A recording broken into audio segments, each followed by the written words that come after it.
This is Audible. This book, The Spirit of the Eastern Wisdom, The Intelligence Within, is written by Sadhguru and narrated by Sadhguru. For thousands of years, for the longest period compared to anything on this planet. This wisdom, this dimension of knowing has lived on without any kind of true organization or a certain kind of leadership or any other kind of organized support. Out of sheer efficacy of what it is, it's just lived on. A time has come in the world where even truth has to be protected.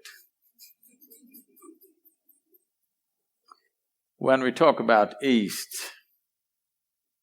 we are not talking about a particular geography. This must be clearly understood. We are not talking about East and West as geographical features in the world.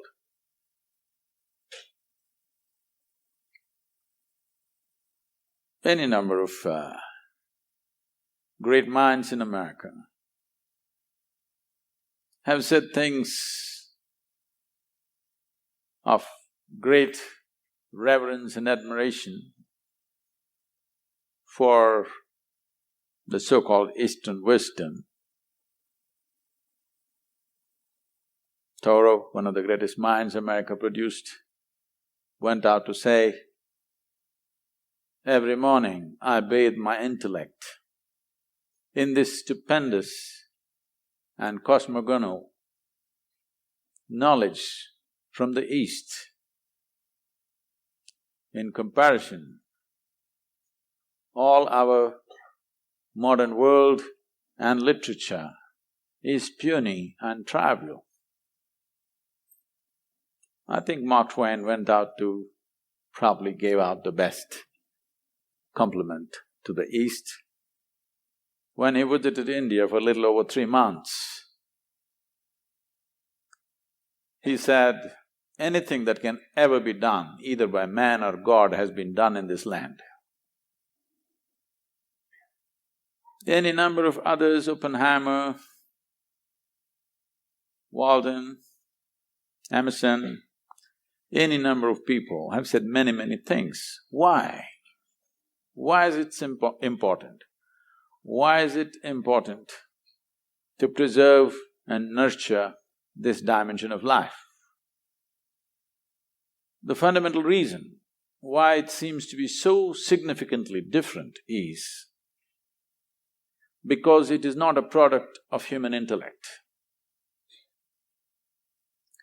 It is not deductions that we made out of our intellect. This dimension comes from a profound inner experience where there is no right and wrong, there is no up and down, just seeing things the way they are. And when we say dharma, we are not talking about a religion as modern translators went about interpreting dharma as Hindu dharma or whatever, another religion. Because they came from a mindset that everybody has to belong to some segment of humanity.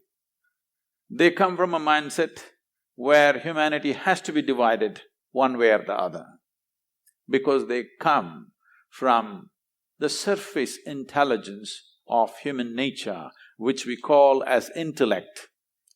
Unfortunately, the modern societies, modern education systems have entirely dedicated themselves to the human intellect, completely ignoring other dimensions of intelligence which definitely exist within us. When you go by the intellect, the nature of the intellect is always to dissect and divide, because Intellect is essentially discriminatory in nature. And intellect functions always with a certain identity. If you have no identity, you cannot use your intellect. So with individual identities, either of race, religion, nationality, caste, creed, gender, when you apply your intellect, it'll split the world into many pieces. So the significance of what we are referring to as the spirit of Eastern wisdom is, it does not come from human intellect. It comes from a deeper dimension of intelligence within us. When I say a deeper dimension of intelligence, a simplistic way of looking at it would be, whatever you had for lunch today, if you had a piece of bread, over the afternoon, this bread is being transformed into a human being. You definitely cannot do that with your intellect. There's an intelligence here which is capable of making a banana into a human being.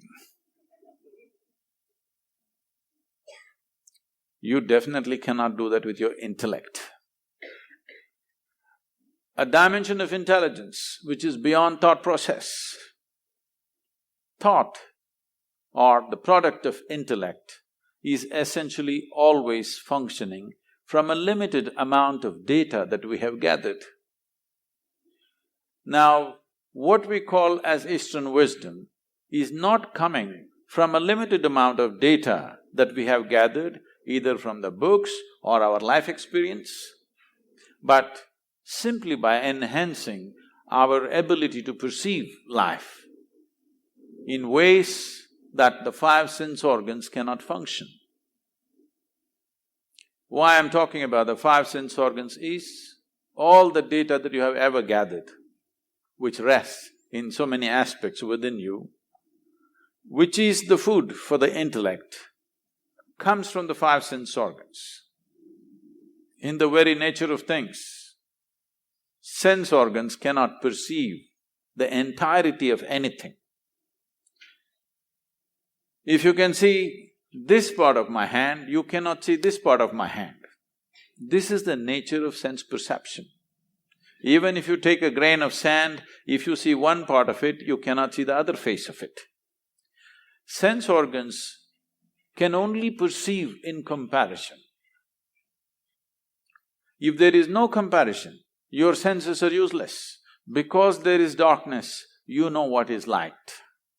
Otherwise, you just would not know what is light. If light was on all the time and there was no darkness, you would not know what is light. Because there is silence, you know what is sound. If there was no silence, you would not have the idea of what is sound. So always in comparison, it is like, let's say you're 6 feet tall. Now, you walk like a tall man, you think like a tall man, you feel like a tall man, you are a tall man. You went to another society where everybody is 8 feet tall. Suddenly you walk like a short man, think like a short man, feel like a short man, and you are a short man. So what you perceive in comparison is a distortion of reality. It is not reality as it is. So whatever we perceive in comparison is useful for our survival process. But if we want to know the nature of this existence, sense organs are not sufficient instruments. What is light for you is darkness for many other creatures. You ever got into an argument with an owl? If you did, which is light, which is darkness, where would it go? It would be endless argument. Who is right, you or the owl?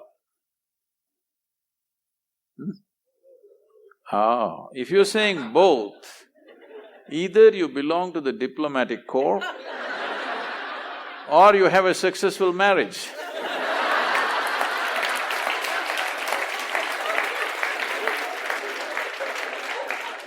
You have learned to say both for everything.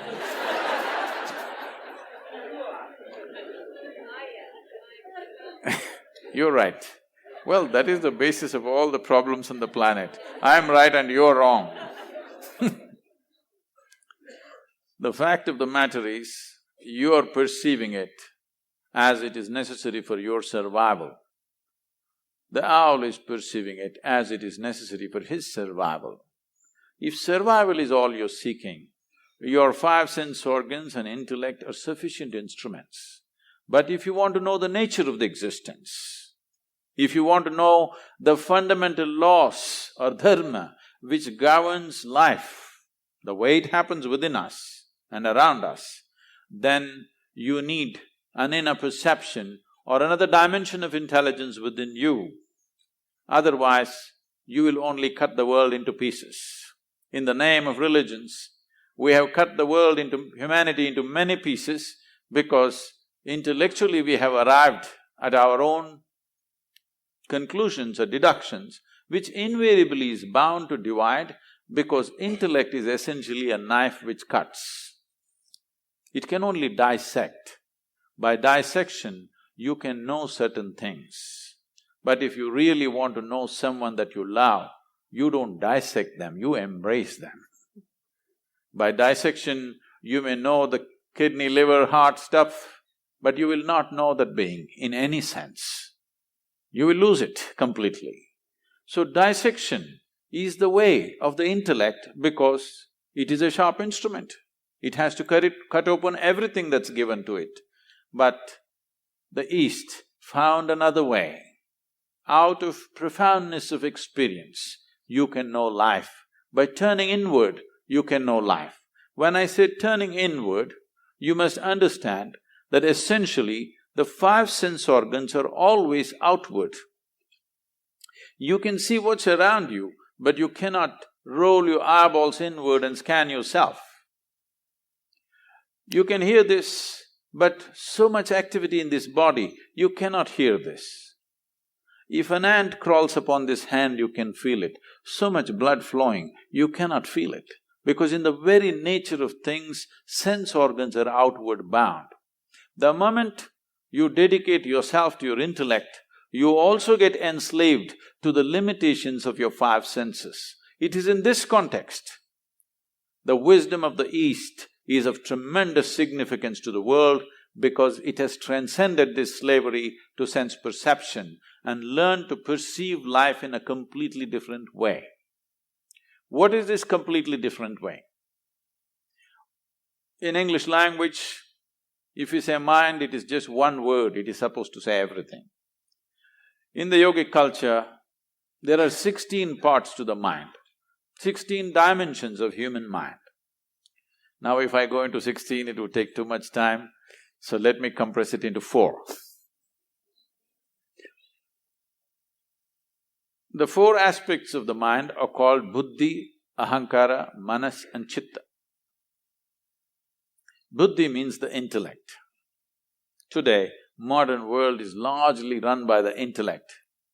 So with this, we can do many things on the outside. We can go on enhancing the comforts and conveniences of life. We've done very well in terms of comforts and conveniences. Never before, never ever before, another generation of humanity ever knew the kind of comforts and conveniences that we have today, but at the same time, we are whining like never before. Because as the comforts and convenience increase on the outside, as there is less to complain about what is happening around you, the emptiness of within echoes within you in a horrible way. When you're fighting for survival, when every day you are struggling to fix small things on the outside, you will not realize this. When outside is well settled, that is when you'll see how hollow life has become. The biggest question in the world, you will see in the next few decades is, what the hell are we doing here anyway? Because everything that needs to be fixed on the outside is done, now what? 7.2 billion people on the planet. But right now, gradually it's looming large. Loneliness is one of the biggest problems. Dogs are being tortured to fulfill human loneliness.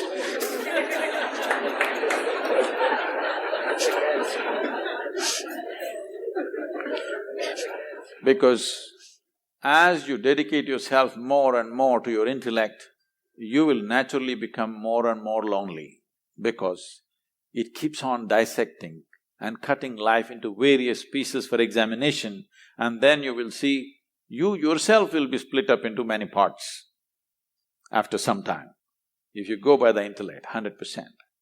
The next dimension of the mind is referred to as ahankara. Normally people think it means ego. No, it means identity. You're identified with something. The moment you're identified with something, your intellect will work only to protect that identity, no matter what, whichever way you think. Your ideas of which nation you belong to, which race you belong to, which culture you belong to, which religion you belong to, which gender you belong to, the moment you get identified, your intellect will work only to protect that identity. So, it is a certain kind of prejudice. Well, you may say, I'm not prejudiced, I'm very broad-minded. All right, it's a broad prejudice.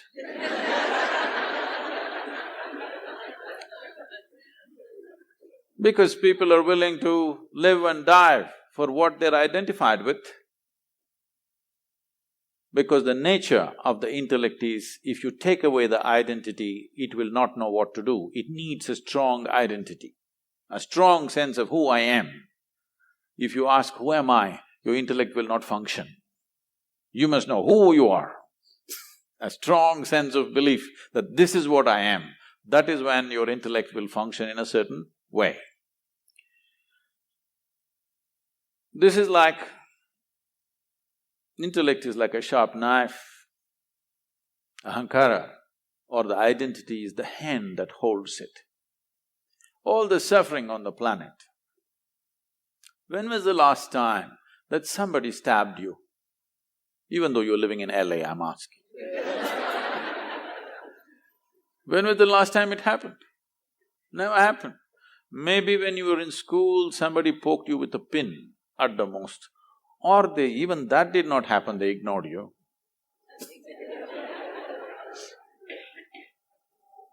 Or what I'm saying is, how much suffering for a human being is actually coming from outside? Almost nothing. Rest is all self-help. Because this is a sharp knife given to you, unsteady hand, every day it's cutting itself. You know, we were trekking in Nepal and Tibet region, and I was in a tent. Someone was cutting an apple, and someone else, another person says, "This is a very sharp knife, be careful." It irritates me because such an obvious thing, you call it a knife only because it's sharp. If the damn thing is not sharp, why will I call it a knife? And if it's a child, yes. A full-grown man, you don't tell him it's a sharp knife. I ignored it and I was working on something. Another 2 minutes, again it is said, "It's a very sharp knife, be careful." I said, "Come on, leave him alone." He's a grown man, leave him alone. He's not handling some super instrument, a knife. He should know how to handle a knife. "No, no, Sadhguru, it's a very sharp knife." All right, I get back to my work. 2 minutes later, he cuts his hand. Okay. Now, the problem is just this. You've been given a sharp knife, unsteady hand, every day cutting yourself. You may call it stress, you may call it anxiety, you may call it fear, you may call it misery, you call it what you want. All that's happening is, your intellect is working against you. That's all it is. Unless somebody is stabbing you from outside, that's a different issue. We need to deal with that differently. Rest is all your own intelligence turning against you. You may call it 1,000 no, my mother-in-law, my boss, my neighbor, they're not stabbing you, they're only saying what they want to say. It is you who's poking yourself because an unsteady hand, that's all. But this intellect cannot function without a memory bank, so what is called as manas is a silo of memory. There are 8 dimensions of memory. Let's not go into the detail, but you know this much. There is a conscious memory. Today they're recognizing a subconscious memory. You know there is genetic memory. You may not remember how your great-great-great-grandfather looked like, but his nose is sitting on your face. 1,000,000 years ago, how your forefathers were, even today, your body remembers. You may not remember here, but your body remembers every aspect of it. Even the color of the skin it is remembering, not forgotten. So there is genetic memory, there is evolutionary memory. Like this, there's a profound dimension of memory in the body. There are 1,000,000,000,000 times more memory in your body than in your mind. So this is why this is called as manomaya kosha. This is an entire manas, not in one place. Intellect may be up here, but the manas spreads right through the system. Every cell in the body has a memory of its own, has an intelligence of its own.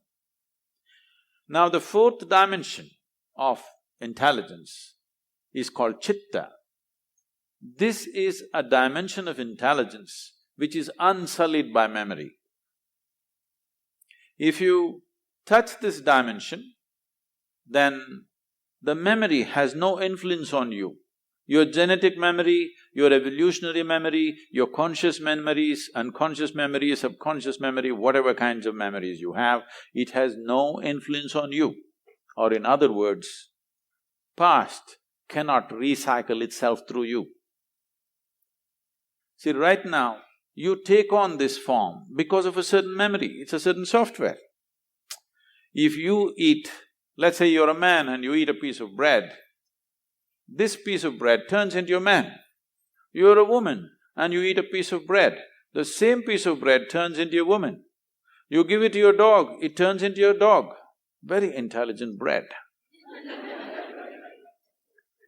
It is just the memory that you carry. Here there is a memory which transforms everything the way it is. So, this dimension of intelligence, which is called as chitta, which is untouched by any kind of memory, just pure intelligence, is of significance because it's beyond. It is beyond your species, it is beyond your form, it's beyond your gender, it's beyond your culture, it's beyond every kind of influence, which is essentially memory within you. Maybe unconscious, but it is memory playing out in so many ways. As long as memory is playing out, what it means is, in India we say you're in a state of samsara. Samsara means a lot of people today understand as family. Samsara doesn't mean family, samsara means a cyclical life. You're in cycles of life. If you're in cycles or if you're going in circles, what does it mean? That means you're not getting anywhere. That's what it means. A cycle is nice, it gives you good exercise. This is like running on a treadmill.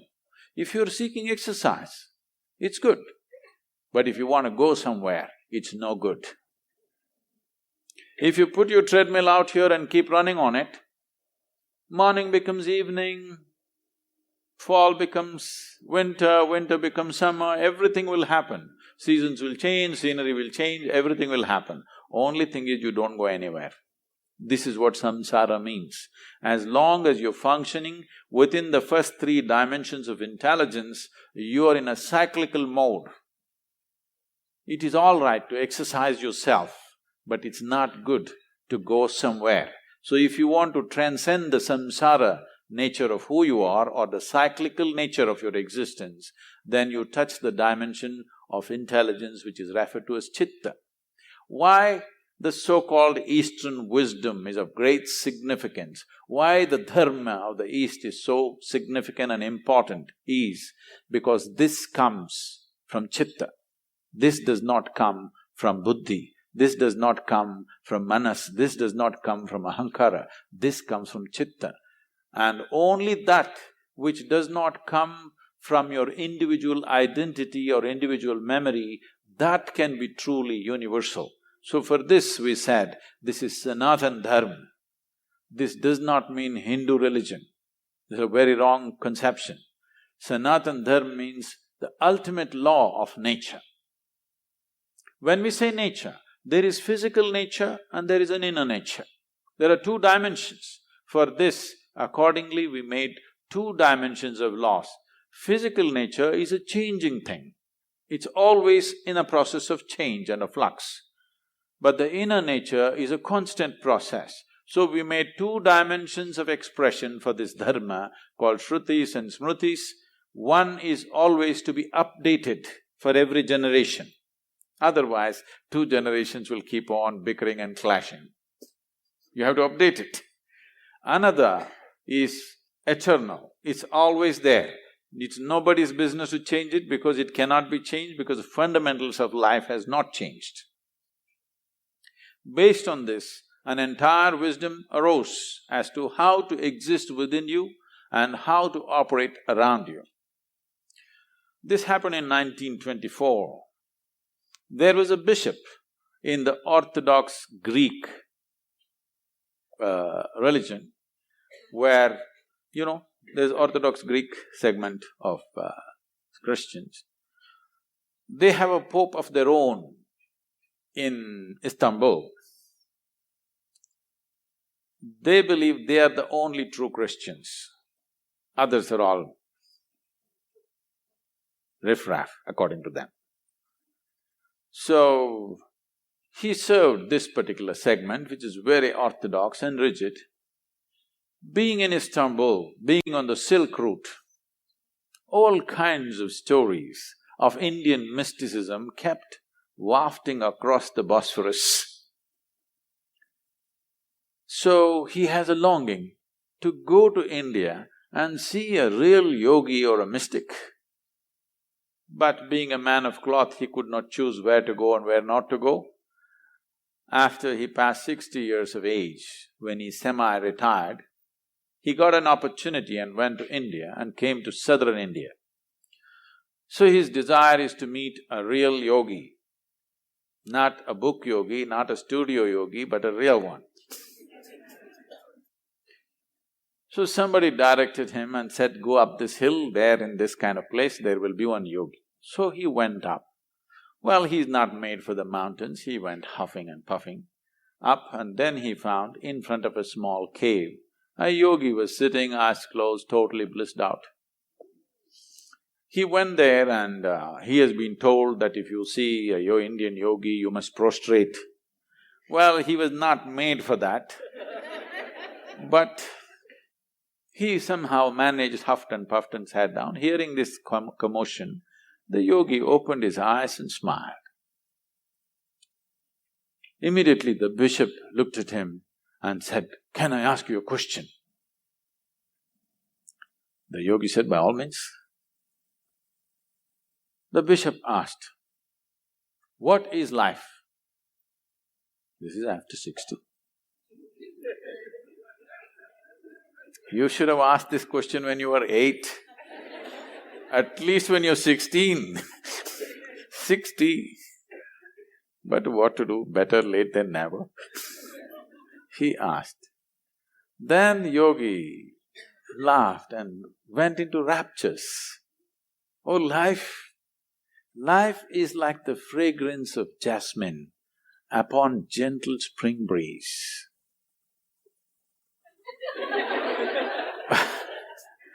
The bishop looked at him and said, "What?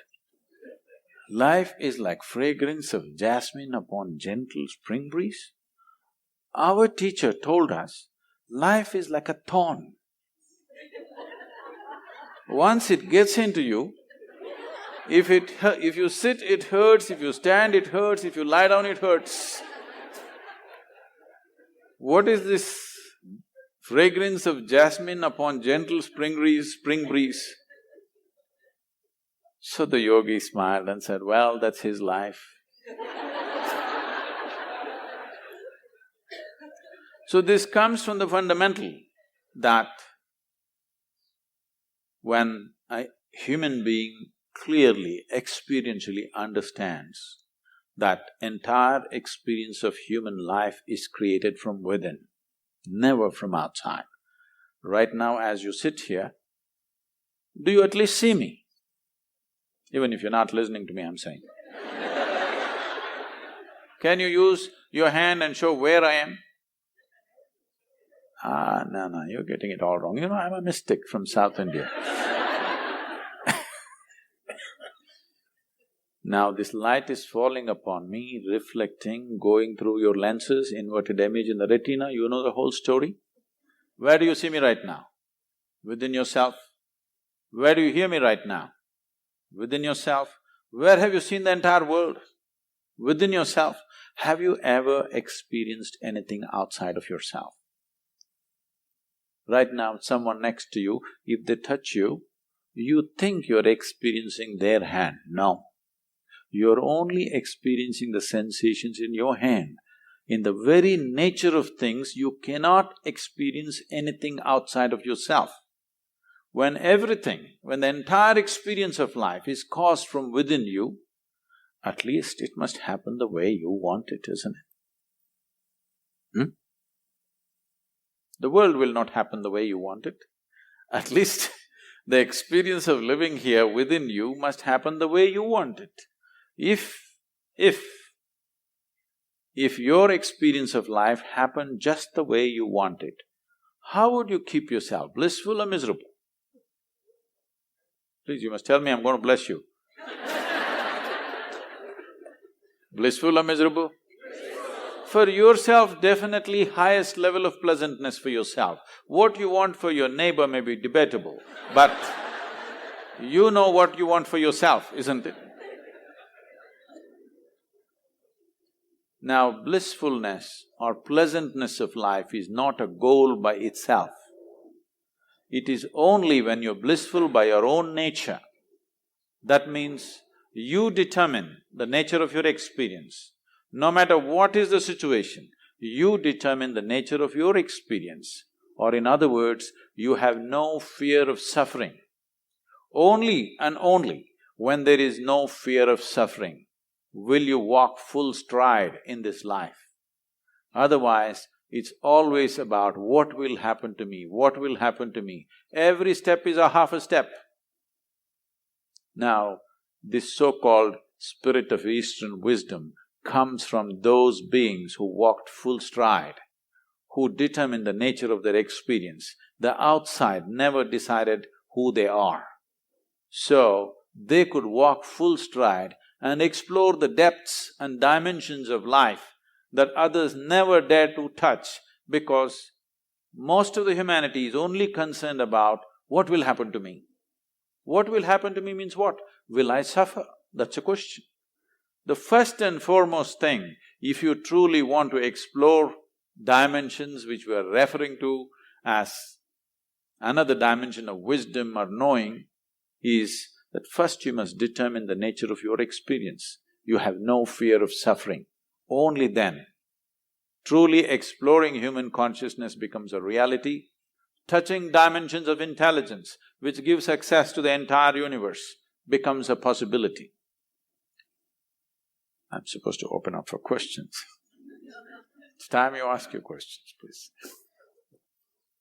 The population I work with that are in the verge of homelessness or they're addicts, if I tell them that it is your intellect and it's your perception and this doesn't exist, they will laugh at me because it definitely exists. Must, because it's the dumbest thing to say. Right. So I wanted to know the spirituality that you teach, the spirituality that many gurus teach.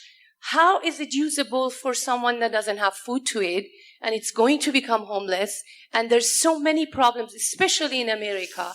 I mean, of course I teach them resiliency, it's a different fact, but every time I want to open my mouth and use some of your teachings, I have to step back. Now, the first problem is that you believe in the teachings, because this is the problem with the entire world. They've been cultured in some belief or the other. This is what is significant about what is referred to as Sanatana Dharma or what is referred to as the Indian way of looking at things is, this is not a land of belief systems, this is a land of seekers. Never ever were anybody encouraged to believe anything. If you see anything that comes from that land, you will see it is all about questions, never about a belief system. If you enter an Indian home, in the same house, 5 different people are worshipping 25 different gods and goddesses. They're still not made up their minds, which is… and they have no problem, they'll never fight about it because it's a land of seeking. So, first mistake you make is you believe what I say. I am constantly reminding you, don't believe a goddamn thing that anybody says. But don't be foolish enough to disbelieve it either. All you have to do is experiment with it. Does it work or doesn't work? If it works, you keep it, otherwise rubbish it. What's the problem? Now, about somebody being hungry, somebody being homeless, somebody being in a war zones, all kinds of horrible things are happening on the planet. I am not ignorant of it. Anyway, you said living in a temple. I am not living in a temple. I am more of the world than you are. Every day, I want you to understand, I am running a volunteer organization with over 4,000 full-time volunteers and over 3 million part-time volunteers doing variety of work, huge projects, over a dozen businesses and the spiritual movement, okay? Now, I want you to understand, more things are going wrong with my life on a daily basis than anybody's life. Now, when a man is hungry, if you try to tell him, your intellect is the source of your problem, it's obscene. It's obscene, it's nothing short of that. I never spoke to hungry people and said, your intellect is the source of the problem. I'm talking to people who are bulging in so many ways. In their head and in their body, they're bulging. I'm only talking to that segment of the population. Those who are not fed well, I'm doing social projects with them with nourishment, education, health, all for free. Will I ever go and talk to a starved man in an Indian village and tell him, your intellect is the basis of all your problems? What makes you think that I'm that stupid? Do I look like that? So you also don't do that. This is for you. You need to understand this. There are 1 million problems on the planet. All these 1 million problems are essentially because those who are reasonably well have never cared to reach out and do what needs to be done in the world. In many ways, they're making sure those people don't get it. Yes. In the year 2012, we have produced enough food for 18.2 billion people. We had only 6.6 billion people in that year. But still, 50% of the population is malnourished and hardly eaten anything. This is not because there is no food, this is because you and me have not cared, isn't it? So, is it true? Is it true nobody stabbed you in the last 25 years? Yes. But is it also true you're suffering various things of tension, stress, anxiety, this, that? Is it a product of your mind or somebody else poking you from outside? It is your reaction to the existential situation outside. Instead of doing what is needed, what you see is when you see something wrong happening or when you see some suffering or something comes your way, you decide to poke yourself. This is about incapacitating yourself. Instead of seeing when there is a problem, you need empowerment, not incapacitating yourself, isn't it? I'm talking about empowering you so that your damn intelligence functions for you, not against you. The moment your intelligence is working against you, no God in the universe is going to help you and can help you. Yes, if your intelligence has turned against you, you are a finished case. So I'm saying, first let your intelligence work for you. If it works for you, there are many miraculous things that you can do for all those people who have still not eaten properly, for whom basic things have not been taken care of. That's our business, because somehow we've landed in a place where you and me are at least eating well. Once we are in such a privilege, we must use our intelligence to see what is the best thing we can do in the world, not sit here and twist yourself out. I'm saying don't twist yourself out. If you are joyful, naturally you will do the best things you can do. If I meet you when you're very happy, will you be nice to me? No. I don't believe that. When you're very happy, if I meet you, I'm sure you're a wonderful person. But when you're depressed, when you're unhappy, when you're frustrated, if I meet you, you could be a nasty person. This is true with every human being, isn't it? So the first and foremost work that any human being has to do is that you make this into a pleasant piece of life, so that you naturally exude this pleasantness in every possible way. If this is feeling unpleasant and you tell this one to be pleasant, is it going to work? We are trying to fix the stomach-full people right now.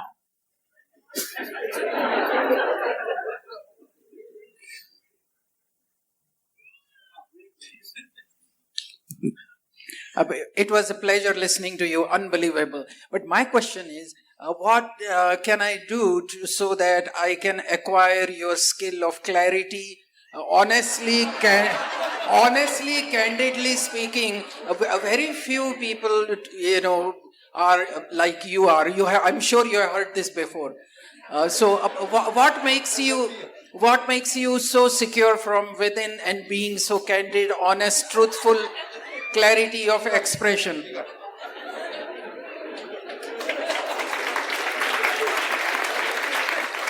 I didn't know that's a popular question.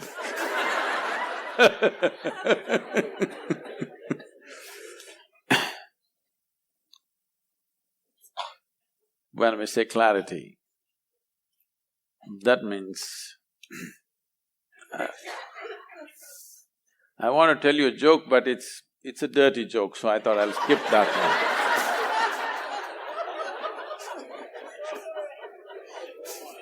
one. No, I'll come with something milder,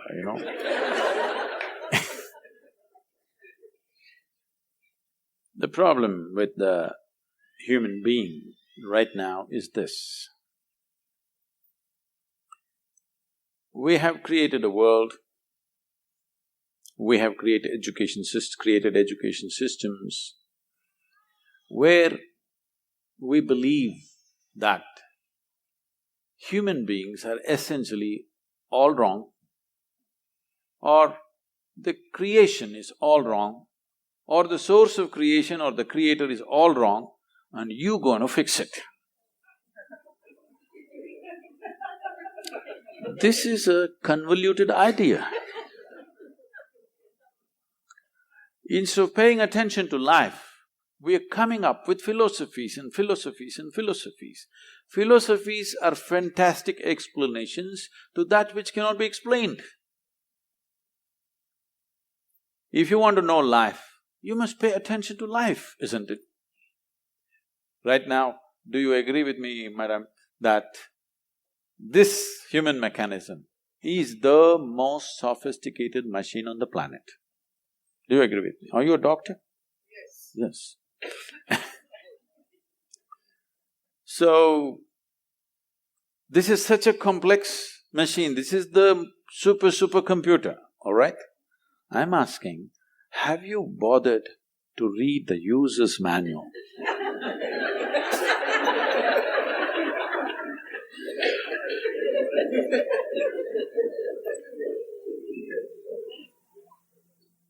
If you understand how this functions, you would know how to use it. Even if you take a simple gadget like a phone, the more you know about it, the better you can use it, isn't it so? You have definitely, coming from India, you've definitely been bombarded with this thing about realization, self-realization. Let me put it in very simple terms. What self-realization means is, first of all, what the word realization means. Realization is not an achievement, it is not an accomplishment, it is just realization. That means something that's always here, you just manage to see it now. That means you were stupid all your life. Just now you saw it. You did not invent something new. You did not ramp yourself up to a mountain. No, you just saw the most obvious thing which was always here. You realized. So, realization means you realized how foolish you've been, everything has been right here and you didn't get it. So there are many ways, of course, most of you being from the Indian origin, I have not read this. I have to admit, I have never read the Gita because it never occurred to me. I'm sorry, I know this is a shock but living in India, bits and pieces of this are always floating around in the air and it's… you know many pieces of it, but I've never really studied it in any sense. So when, in a certain moment, when Arjuna asked, what is the nature of this truth that you're talking about? Where is it? So Krishna laughed and said, the highest truth about your life is the tip of your nose. Now there are many schools of yoga intensely focusing on the tips of their noses. Please try it for 2 minutes, you will get a headache. You will not get enlightened. What he is saying is, it is the most obvious thing. It is the most obvious thing. But right now the problem is, all the instruments of perception that you have are outward bound, but the seat of your experience is within you. The fundamental seat of your experience is within you, but all the instruments of perception are outward bound. So how should I do this?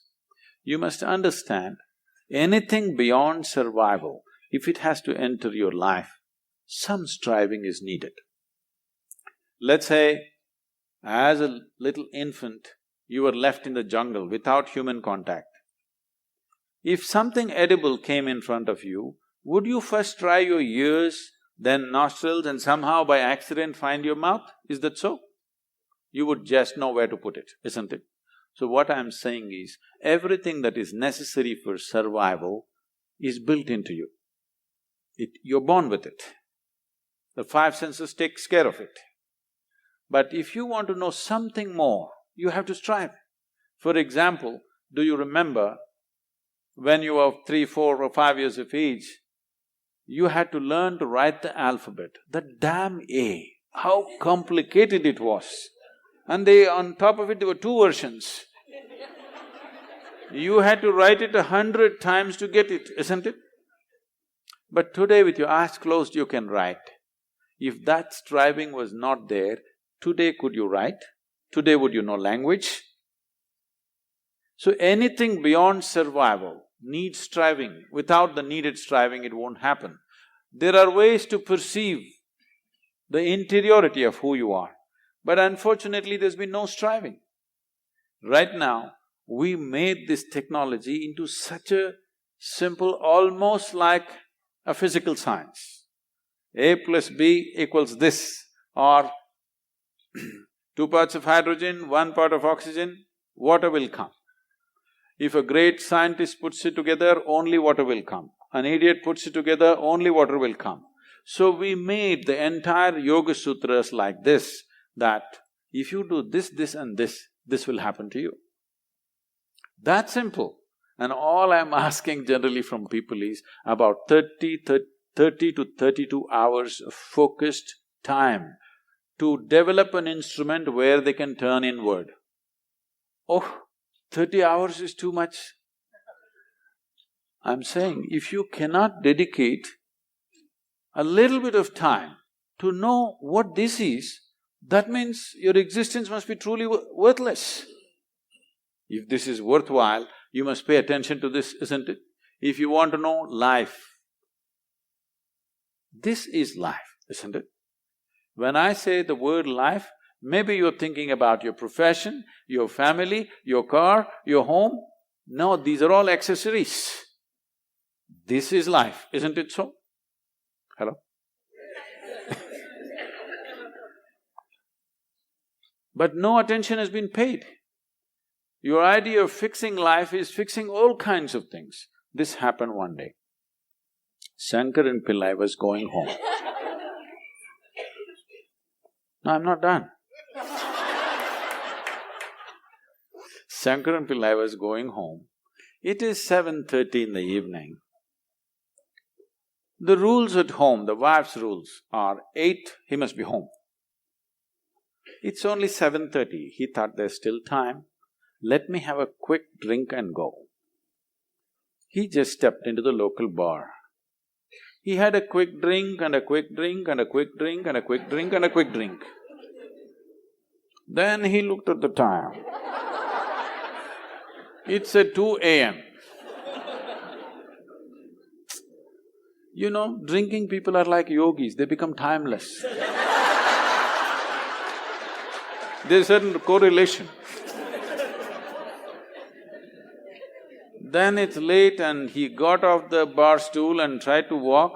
It's such an unfair world. A man is supposed to walk on a round planet. As if that's not enough, it spins. You notice that the planet is round and it's spinning only when you had a few drops more or a few drops are missing between your 2 ears. Either you're drunk or you have a vertigo, then you notice the planet is round and spinning. Otherwise, you think it's flat and you're going on fine. So with great difficulty, he was walking sideways and trying to find his way home. He was crossing a garden and he flipped over and fell face down into a rose bush. His face became a mess. Then he somehow reached home and you know, these keyholes are so minute, it took 20 minutes to find the keyhole. Then he found his way up to the bedroom and then he went into the bathroom and he looked at his face, it was a real mess. Then he opened the medicine cabinet, took out medicine, plaster, band-aid, fixed himself up and slowly crawled into the bed. Fortunately, the wife is a big sleeper. He slept. Morning 8 o'clock, the wife took a bucket full of cold water and splashed it on him. Water boarded, he woke up. Said, why, it's only a Sunday. She said, you fool, again drinking? He said, honey, 6 months ago I promised you, since then I haven't touched a drop. She grabbed him by the shirt and took him into the bathroom and showed him all the plaster was on the mirror.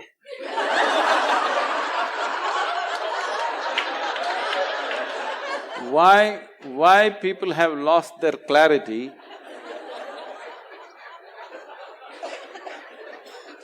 Why people have lost their clarity is only because of this, that if there is any suffering here, they think this one should be fixed. If something else happens, that one should be fixed. If something else happens, that one should be fixed. Everyday morning prayer means what? Trying to fix the God.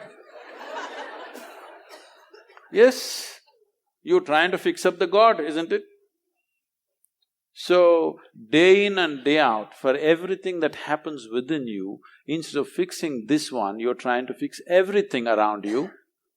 No wonder you'll be confused. We fixed the planet sufficiently, at least in this part of the world.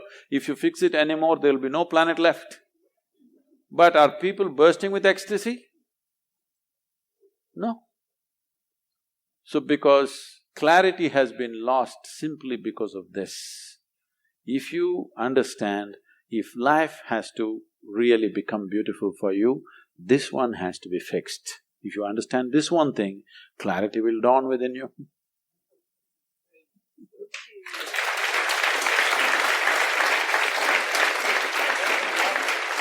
I actually have a question on chitta.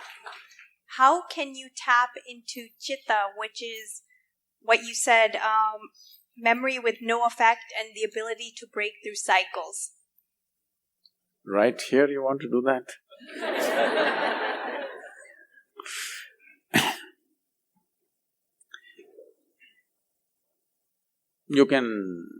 You can take one fundamental step today. That is, I want you to… Anyway, you already written down the question also, you have the habit of writing things. So you just sit down today before you go to bed, write down. What are all the different types of identities that you have taken? Starting from your body, everything else. Just write it down and see if you can create a little distance from these identifications. Just work on that. That's the first step. That you are not identified with anything. You're just here, throbbing as a piece of life, not as this or that. See, but what can I do? I'm a young woman. Right now, yes, when you sit here among people, if you're just walking by yourself in the garden, you don't really think you're a young woman, or if you are that identified, you can't help it, even there. If you just doze off a little bit, you don't sleep as a young woman, you just sleep simply as life, isn't it? I'm saying something so fundamental as your body and gender, even that identity is only on the surface. Your caste, creed, religion, race, this is even more on the surface. So I'm saying, you can't do it in the day right now, but before you go to bed, see if you can keep all your identities by the bedside table and sleep. To work in the world, you need an identity. Without identity, you cannot function in the world. So before you going to sleep, take off all the identities, keep it on your bedside table, morning it'll be there, it'll not go anywhere. Leave it there and go to sleep. You've started the journey. I would like to hear Guruji's turning point in life where he separated himself from his intellect and his inner self. Do I like someone who lost my intellect?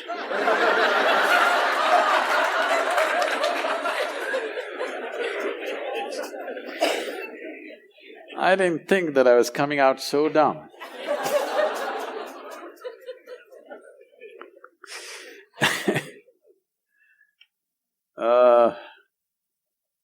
She's asking for a story. You want a story? Okay. One must understand, it's a process that you set forth. This started happening to me when I was just around 4.5 years of age. I suddenly realized one day that I don't know anything. I don't know anything means I don't know anything at all. To such an extent, if somebody gives me a glass of water, I would not know what is water. I know if I drink this water, it'll quench my thirst and different ways of using it, I know what to do with it, but I don't know what it is. Well, actually, if you look at it, even today, you don't know what it is. It's the only substance present on the planet in all three different states. 3/4 of the planet is water, nearly 3/4 of your body is water. If you're looking for life, you look for a drop of water. There's a lot of excitement, they found a few drops on the Mars. I think people from California need to migrate.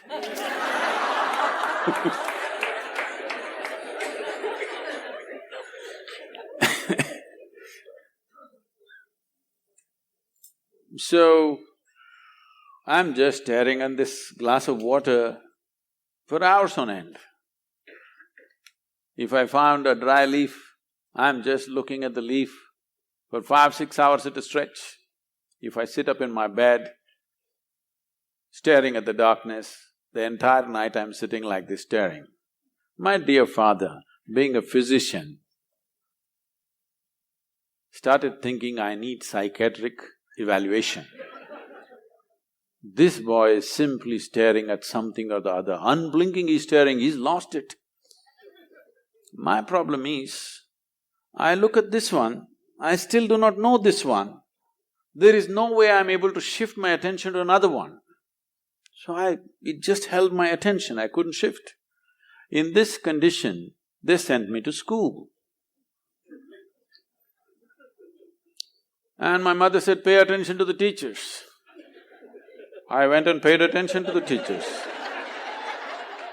The kind of attention that they have never received in their life.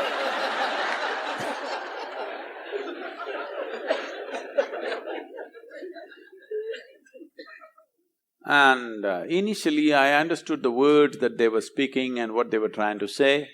After some time I realized, they're just making sounds. I'm making up the meanings in my head. Even now, as I speak, I'm only making sounds, you're making up the meanings, isn't it? Because language is a conspiracy between two people. If you have a conspiracy, what do? The Indians, you speak in your language. In India, we have this advantage, we have 1300 languages in the country, we can have lots of conspiracies going because we'll speak in our own language. Actually, I'm only making sounds, isn't it? You're making up the meanings. So when I realized I'm the one who's making up all the meanings, I stopped making the meanings. Then I just heard the sounds with full attention. See, this is the problem with most people. The moment they don't understand, they think they need not pay attention. What you do not understand needs more attention than what you understand, isn't it? So as I watched teacher after teacher coming in and making noises and noises and noises and going, it became very amusing to me and a huge smile spread on my face. They were not at all amused. My schooling went like this, very consistent. Because I remember this so well. I don't know if you still have this. You still have those monthly tests and report cards that your parents have to sign and your children have to get it to you, stuff like that. So, monthly report cards come, I see in the school, some children are strutting around because they are first or second, some are sitting and crying because they're afraid to go home with their marks card. Never once in my entire school life did I ever open and see. The teachers gave me the card, I took it and gave it to my father. I thought this is a transaction between the two of them. I had nothing to do with this. Because I was very consistent, I always got 6 zeros. Because I always gave an empty paper. If they insisted, I put my name on it. Otherwise, I gave an empty paper, as a rule. When the final exam came, I wrote something and went to the next class. Otherwise, all my tests I got 0, 0, 0, 0. Because million things, I have a billion questions in my mind about everything. There is nobody around who's capable of answering these questions, but they're trying to stuff something else into you, which I'm not interested in. So, school went like this. This is about 8 years ago. This school where I studied nearly 40–45 years ago, they came to invite me for their 125th anniversary of the school. So the trustees, the third generation of trustees came to invite me. They said, you must come. I said, see, I was not just a not good student. I was not even a student, why me? You call the brilliant students of your school, why me? They said, our school has produced union ministers, our school has produced cricketing stars, our school has produced film stars, you are the only mystic, you must come. So, okay. So I went there to speak and and I went and stood up in the quadrangle, looked around the same oppressive buildings. Then I suddenly remembered this classroom. I was about 13 years of age. One afternoon, the teacher is trying to get a response for some question he is asked. I hear the sounds, but I don't hear the words. After some time, I don't even hear the sounds, I don't even see their forms, I just see all kinds of things. I know their past, present and future, but I don't know what he's saying. I know his entire life better than him, but I don't know what he's saying. And 35–40 minutes, he desperately tried to get a response from me. But those days I'm made like this, sometimes 3 days, 4 days I don't utter a word, not because I'm in silence or something. When you don't know anything, what do you say?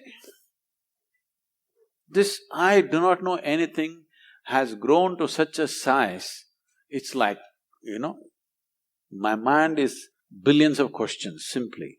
I have a question mark about everything in the universe and not a single answer. So then, after 35–40 minutes, he got so frustrated. He came and held me by the shoulders, shook me violently like this, and he said, "You must either be the divine or the devil. I think you're the later." I did not feel abused by this or insulted by this. Till then my problem was, what is this, what is that, what is that, what is that, what is that? One thing was clear to me, this is me. Suddenly this guy confused me about this also. Suddenly I looked like this, what am I? Am I divine? Am I devil? What the hell am I? He just confused me for the first time, I thought this was clear. So I tried to stare at myself, it didn't work, so I closed my eyes. Initially minutes to hours it went on. One day I closed my eyes and sat. I thought I sat there for 25–30 minutes. When I opened my eyes, there's a huge crowd around me. India being what it is, there are garlands around me, around my neck, people are pulling my legs. They want to know, well, somebody wants to know about his business, somebody wants to know when his daughters will get married. I said, what the hell, where did you all come from? They said, you've been sitting here for 13 days. In my experience, it was only 25–30 minutes. When I tried to open my legs, my knees were stuck. It took almost an hour and a half, putting hot water, massage, everything to get my legs straightened out. Otherwise even I wouldn't have believed it, but 13 days had passed. In my experience, it just felt like 25–30 minutes. And suddenly, what is inside, what is outside, everything got mixed up. Clearly till then, I was very clear, this is me, that's you, all right?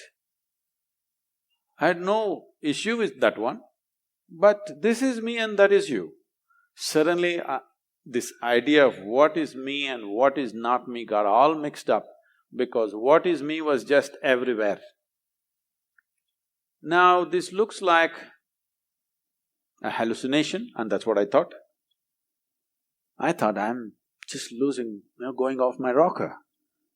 I'm just losing my mind. But every cell in my body is bursting with ecstasy. One thing I know is I don't want to lose it. It may be madness, but I don't want to lose it. So right now, my whole effort with life is to just rub off that madness on you.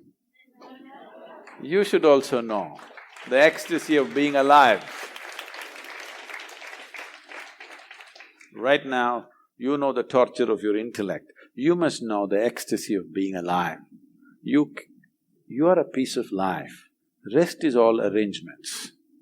Yes or no? Why did you make these arrangements? To enhance your life. No. You made these arrangements mainly to enhance this life. You thought with education your life would enhance itself. With money it would enhance itself. With marriage it would enhance itself. With children it would enhance itself. Now you started the question, this, I wanted to come and meditate, but my family, my children, as if it's a problem. These are accessories that you added to enhance your life, not to put your life down. Yes? Every arrangement that you made is about enhancing this life, isn't it? If this life could be enhanced from outside, you would have done it. But this is a realization for you that life cannot be enhanced from outside. Arrangements will bring convenience and comfort. It'll take care of things for us, around us, but it cannot enhance. If you want to enhance this life, you have to turn inward. If you really care for people who are with you, your family, your children, the foremost thing that you need to do is, you have to enhance this. Because what is the damn best thing that you can do to people around you? That you are a wonderful human being. There's nothing better you can do to them. If you had a choice, either to live or work with joyful and blissful human beings, or work and live with miserable human beings, what is your choice? Blissful. I want you to please remember, everybody else is looking forward to the same thing.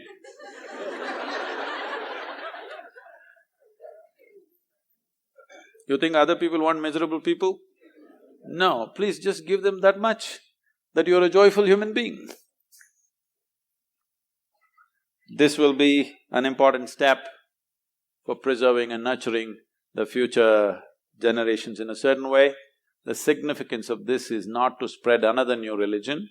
The significance of this to create a religious world, but still deeply spiritual world. This is very important. This is very important. The divide of religions, you see what it is causing. In the past it has done terrible things. Still samples of that happening in many parts of the world, what the religious divide can do. Don't think you will be or I will be or our children will be immune to this. Anywhere it can flare up, believe me, anywhere. That is the end of the book, The Spirit of the Eastern Wisdom, The Intelligence Within, written by Sadhguru and narrated by Sadhguru. Audible hopes you have enjoyed this program.